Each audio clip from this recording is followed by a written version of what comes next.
पहले से ही लेकिन बच्चे स्कूल जाते हैं। बच्चे स्कूल जाने लगे, माँ बाप ने सोचा चलो एक बार का खाना तो मिल रहा है ना।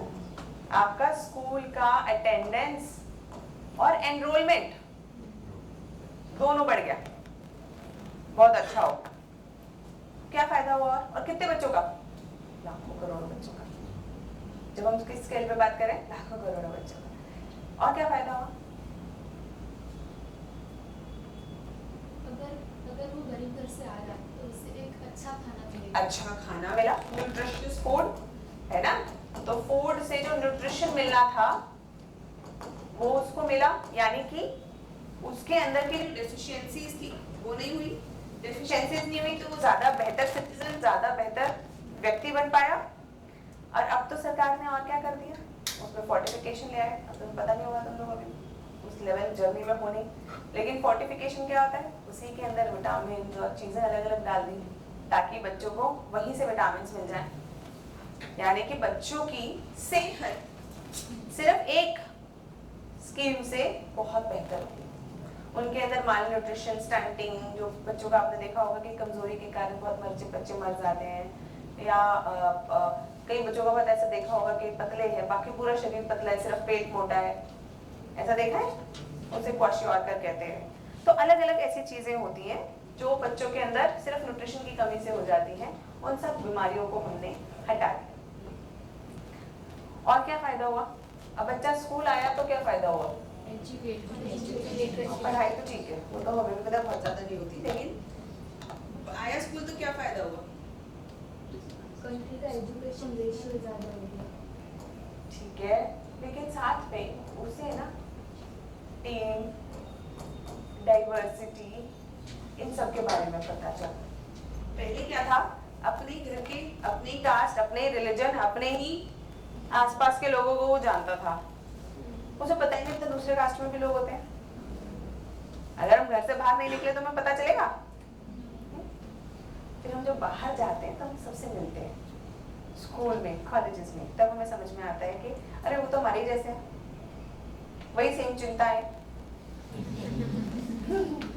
ना, वही सेम एस्पिरेशन, सब कुछ सेम इश्यूज, घर में भी सेम इश्यूज है ना, सास बहू सब जगह चलता है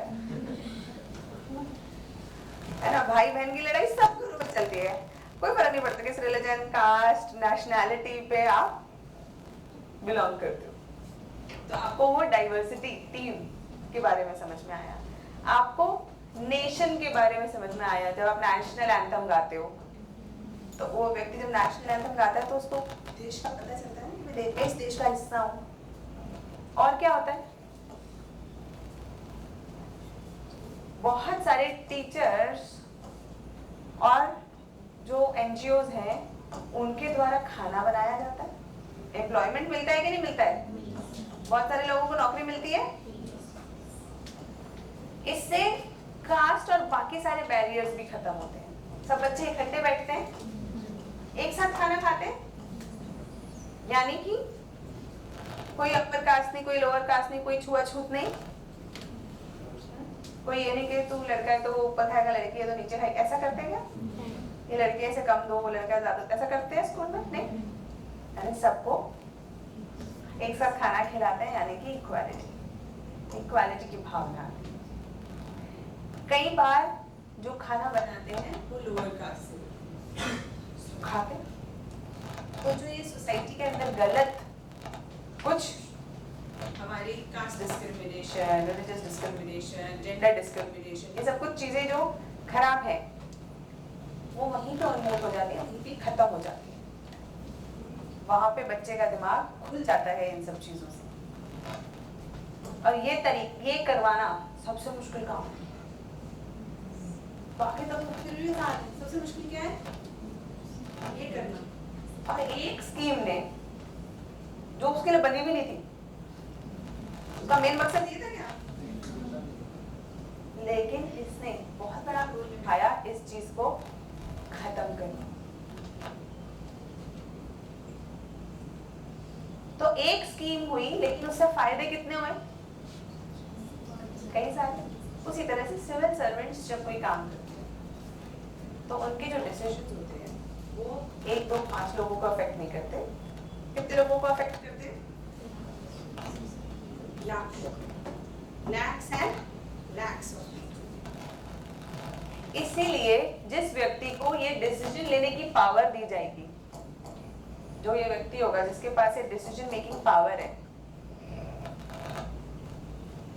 क्या ऐसी कर लेंगे, चल तू बन जा, तू बन के देख ले, ऐसा कर सकते हैं क्या? नहीं। There has to be someone जो उस जर्नी को झेल सके। जर्नी अपने आप में लंबी है, ऑफ कोर्स, मेहनत है, बिल्कुल। तो जो व्यक्ति इतनी मेहनत कर सके, इतना पेशेंस रख सके और उसके बाद लॉजिक भी बनाए रख सके, उसके अंदर इतनी क्षमता हो, उसी व्यक्ति को तो वहां ले जाएंगे।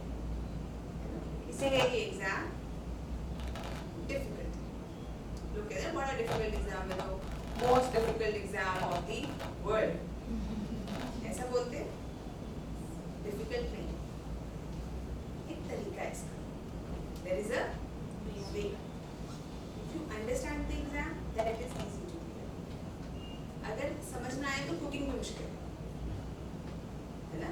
अगर समझ नहीं आए, जिसको नहीं आती उसको तो कुकिंग भी मुश्किल लगती है, जैसे ड्राइविंग नहीं आती उसे ड्राइविंग मुश्किल लगती है, ऐसा ही होता है ना। तो जिसको नहीं आता उसको सब कुछ मुश्किल लगता है। मुझे याद है वो मम्मियाँ बैठ के वो करती रहती, दादियाँ क्या कहते हैं उसको, वो स्वेटर बुनती है ना, बुनाई। अगर आपको नहीं आती, आपको लगेगा पता नहीं क्या कर रहे हैं, बड़े एकदम ऐसे करके एकदम डिजाइन सा भी निकाल दिया और ये कर दिया। आपके लिए वो एकदम अलग सी स्किल है, क्योंकि आपको समझ नहीं आ रही, इसीलिए वो डिफिकल्ट लग रहा है, अलग लग रहा है। लेकिन अगर हम समझ पाए एग्जाम को तो वो कोई मुश्किल नहीं। लेकिन फिर भी मुश्किल है या नहीं है, लेकिन फिर भी क्या जरूरी है, ये सब तो जरूरी है, इसका तो कोई दो राय है ही। ऐसा नहीं है कि इसके बिना काम चल जाएगा। हार्ड वर्क, रिविजन, प्रैक्टिस, ये सब तो करना ही करना है। Got it? अब आप लोग सवाल पूछो, आस्क। अरे there must be some questions regarding preparation ना, आपके मन में पूछिए।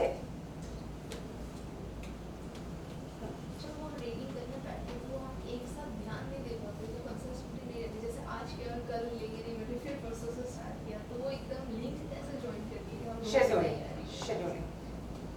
शेड्यूल बनाना पड़ेगा, है ना। मतलब मैंने जो हमारी मेंटरिंग टीम है उसके साथ बैठ के हम लोगों ने शेड्यूल बनाया कि हम लोग क्या करते हैं कि जैसे क्लास हुई, क्लास के तुरंत बाद हम क्वेश्चंस जो क्लास से रिलेटेड ही है 15 से 20 क्वेश्चंस ऐप पे डाल देते हैं। उसको बच्चा करता है, ये क्वेश्चंस कोई और टीम बनाती है, पढ़ाता कोई और है। वो इसलिए क्योंकि टीचर अगर क्वेश्चन बनाता है तो वही क्वेश्चन दे देता है जो वो पढ़ाता है, उसमें तो सबके अच्छे नंबर आ जाते हैं। लेकिन क्या यूपीएससी का जब एग्जाम देने जाएंगे तो हम वो क्वेश्चंस करेंगे जो टीचर नहीं बनाएंगे, वो तो कोई और क्वेश्चन बनाएगा ना। तो हमारी नॉलेज टेस्ट करने के लिए ये एक कंटेंट टीम होती है, एक फैकल्टी होती है, और उसके बाद जैसे आपने ये किया, इसके बाद आंसर राइटिंग होती है। जब आप कोई चीज लिख लेते हो तो प्रैक्टिस। सो बेसिकली आपको अपनी शेड्यूलिंग बनानी पड़ेगी कि इसके बाद ये, इसके बाद ये, इसके बाद ये मेरा एक शेड्यूल है जिसको मेरे को डेली फॉलो करना है। वो डेली कंसिस्टेंसी के साथ चीजें अपने आप इंप्रूव हो जाती हैं। This is also known as power of compounding. आज घर जाना यूट्यूब पे बहुत अच्छी वो बनी हुई है, बहुत अच्छी वीडियोस है इस पे, पावर ऑफ कंपाउंडिंग।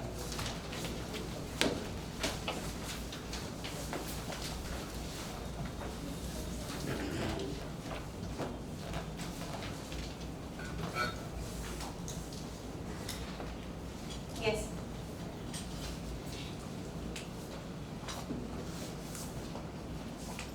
अरे तुम लोगों को समझ आया नहीं क्या, सब आ गया? डाउट्स पूछो ना, जब तक तुम मुझसे डाउट्स नहीं पूछोगे मैं कैसे बता पाऊंगी आपकी क्या क्या प्रॉब्लम्स हैं। यूपीएससी की तैयारी के लिए 1 साल काफी होगा? डिपेंड्स, है ना, कि आप कितना समय और कितना एफर्ट उसमें लगा।